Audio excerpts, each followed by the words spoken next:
Peter, where you go, my heart follows too.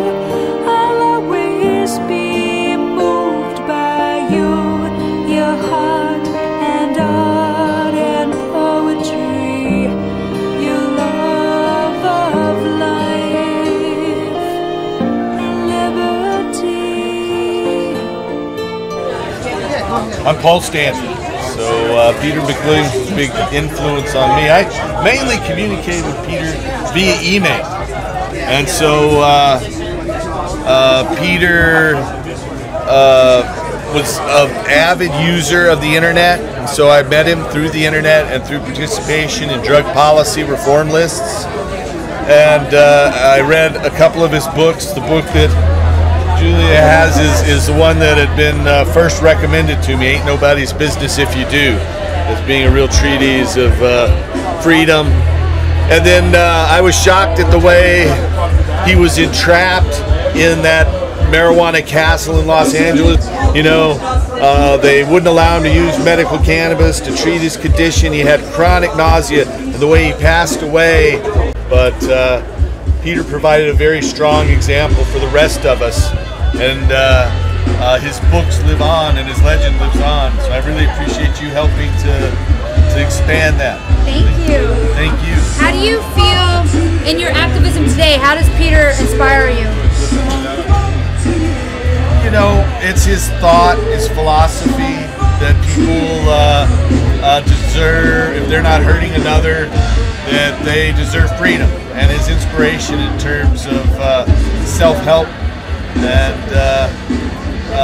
you know, here at Hempfest, as you know and you've spoken on, we have that Peter McWilliams stage. He's always been a supporter of freedom, and so we continue to honor him.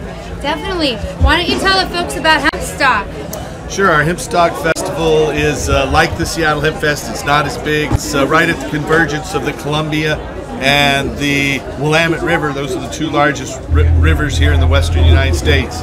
So it's a beautiful location, just like this park is, and we'll have a lot of fun. I'm looking forward to it. Me too. What do you feel is the biggest takeaway we can learn from Peter's life and his death? His life was an inspiration, you know, in terms of always encouraging people to try and to improve themselves. And in his death, it's to fight the prohibition that's led to him being tortured. It's just a terrible example. You know, they talk about victims of the war on drugs. Well, Peter McWilliams is one of the most tragic victims of the war on drugs. How do you think Peter would feel about the infighting in our movement right now? You know, he wouldn't be encouraged by it, but you know, there's always been schisms, and so it's not that unusual. It takes a lot of effort to not have schisms, to work together. And so when those things come up, it's just an example of trying to reach out. It's difficult at times to forgive the people who are attacking you or that you're disagreeing with, but you know, if anyone provides an example in terms of working together and being inclusive and constantly striving to make things better, Peter McWilliams is that inspiration. What do you think his opinion would be on the cannabis movement today? I think he'd be encouraged to see it grow. I think we're on the verge of some historic changes toward the end of cannabis prohibition, the restoration of hemp. So I think he'd be very encouraged in participating and speaking here today. Definitely. Well, and he'd probably have had another dozen books since then too. Yes, he would. Just read the books. Read his books. That's his legacy, his best. And, you know, that legacy lives on as long as another person picks up the book, and you know, it's like Peter's here sharing his ideas with them still today.